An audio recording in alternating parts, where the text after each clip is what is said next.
Kostyuk overpowers Eala in Italian Open first-round match. After a grueling 10-minute opening game with multiple deuce points, Marta Kostyuk broke Eala's serve and never looked back. The Ukrainian took early control with a 3-0 lead, breaking Eala twice in quick succession. Kostyuk's dominance continued as she broke Eala for a third time to go up 5-0, then served out the first set with clinical efficiency to win 6-0. Eala, still struggling to find her rhythm, couldn't contain Kostyuk's aggressive and well-placed forehands that constantly changed direction and dictated the pace. The second set saw no change in momentum as Kostyuk won her 8th consecutive game to take a 2-0 lead, followed by yet another break, the 5th in a row, to go up 3-0. Eala finally managed to hold serve and put herself on the scoreboard at 1-4, drawing cheers from a supportive Filipino crowd in the Rome evening session. But it was too little, too late. Kostyuk held serve to lead 5-1, then broke Eala once more to close out the match, 6-0, 6-1 in just over an hour. Eala now exits the Italian Open singles draw but will look to rebound in the doubles competition, where she partners with world No. 3 Coco Gauff. Kostyuk overpowers Eala in Italian Open first-round match, a battle of bright futures on Roman clay. In Rome, where emperors once ruled and artists shaped centuries with their genius, the modern gladiators wear tennis shoes instead of armor, wield rackets instead of swords, and battle not for kingdoms but for dreams.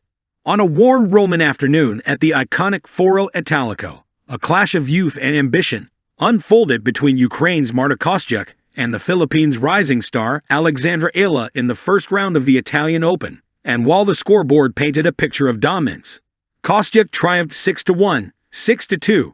The match was far more than a routine victory. It was a vivid display of two young careers at very different stages, one refined, one rising. Marta Kostyuk, just 22 years old, has already weathered the turbulence of the Pro Tour. Since bursting into the spotlight as a teenage prodigy at the 2018 Australian Open, she has steadily built her game, combining the natural explosiveness of youth with an increasingly sharp tennis IQ. Against Eala, she looked every bit the part of a player on the verge of a major breakthrough. From the first ball struck, her intentions were clear. She came to Rome not just to compete, but to make a statement. Alexandra Eala, on the other hand, is only beginning her ascent. At 19, she is already a history maker in her home country, a junior Grand Slam champion and a beacon of hope for Southeast Asian tennis. Her every appearance on a WTA main draw is a step toward changing the narrative for an entire region. And while she was overpowered by Kostyuk in this encounter, she never looked overwhelmed. This was a learning ground, a test of resilience, and a chance to measure herself against a player who embodies where she hopes to be. The match. Power meets patience. From the outset, Kostyuk played with ruthless efficiency. Her serve, an increasingly potent weapon, found its targets with surgical precision. Her ground strokes painted the corners like a Renaissance master working a canvas, bold, confident, and relentless. Eala tried to absorb the power and redirect it with her own brand of courtcraft. But the pace and aggression from Kostyuk never allowed her a moment's peace. The first set rushed by in a blur, 6-1, with Kostyuk breaking Eala's serve twice and dominating from the baseline. There were flashes from the Filipina. A gorgeous cross-court backhand here, a daring drop shot there.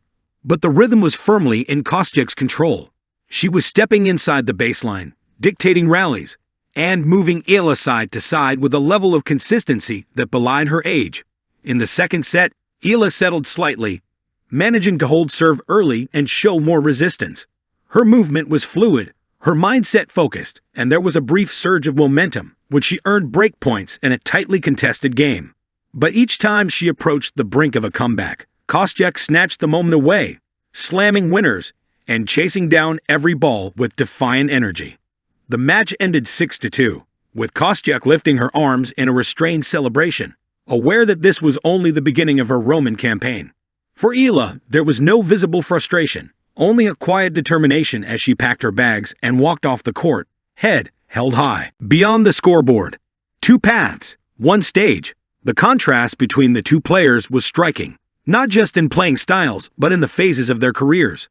Kostyuk is already a name to be reckoned with on tour. Her game is polished, her mental game hardened by battles against top 10 players, and her vision clear. She knows she belongs here. Eala, meanwhile, is still testing the waters. Her game is built on intelligence and adaptability. She constructs points with thought, employs variation with maturity, and shows a willingness to learn in every match she plays. But there is still a physicality gap between her and players like Kostyuk. A gap that, with time, training, and experience, she is determined to close. What makes Eala's journey so compelling is not just her talent, but her audacity. In a sport dominated by players from tennis powerhouses, she is carving out space for herself from a country without a long history in the sport. She competes with the knowledge that every match she plays is also a message. That Filipino athletes can thrive at the highest level, that the global game is widening, and that tennis's next frontier may just emerge from Southeast Asia. Kostyuk's message: eyes on the prize. As for Marta Kostyuk, this performance was more than just a win. It was a warning. Her depth off both wings, her movement on clay, and her unwavering focus all point toward a player who can make a serious run in Rome. She has the tools to trouble even the most experienced players and the hunger to chase bigger titles. The Ukrainian, whose career has unfolded amid the backdrop of a war-torn homeland, plays with a visible fire. Every point is a statement of resilience, every win a tribute to the strength of her people. The pressure is mounting, but she wears it well. This win over Eala was not just clinical, it was commanding. She dominated the short rallies and stayed toe-to-toe in the longer exchanges. Her maturity shone through in the way she managed momentum, never letting Eala build belief. A stage for growth. For Alexandra Eala, the Italian Open will be remembered not for how far she went, but for what she gained. Matches like these are not setbacks. They're stepping stones. Facing a player like Kostyuk exposes the areas that need work: physical strength, shot tolerance, tactical sharpness. But it also offers a glimpse into the next level. And for someone like Eala, who has climbed every step of the tennis ladder with courage and conviction, these experiences are pure gold. The clay courts of Rome have a long memory. They've seen titans rise and champions fall. For Eala, this loss will not be the end, but an entry, another brick in the foundation she is laying with relentless discipline. And for Kostyuk, it's the opening act of what she hopes will be a breakthrough tournament. The road ahead. As the tournament rolls on, all eyes will be on Kostyuk. Can she sustain this level against the top seeds? Will this be her moment of ascension into the upper echelons of the tour? And for Eala, the road winds onward, to the next tournament, the next challenge, the next opportunity to grow. She leaves Rome not empty-handed, but full of lessons. The crowd saw it. Her team saw it. Her fans back home saw it. She belongs here. And so, beneath the Roman sky, where ancient stories were once etched in stone and blood, a new narrative unfolded. A match that ended with one player triumphant and the other defeated. Yes, but both emerged with their futures shining just a little brighter.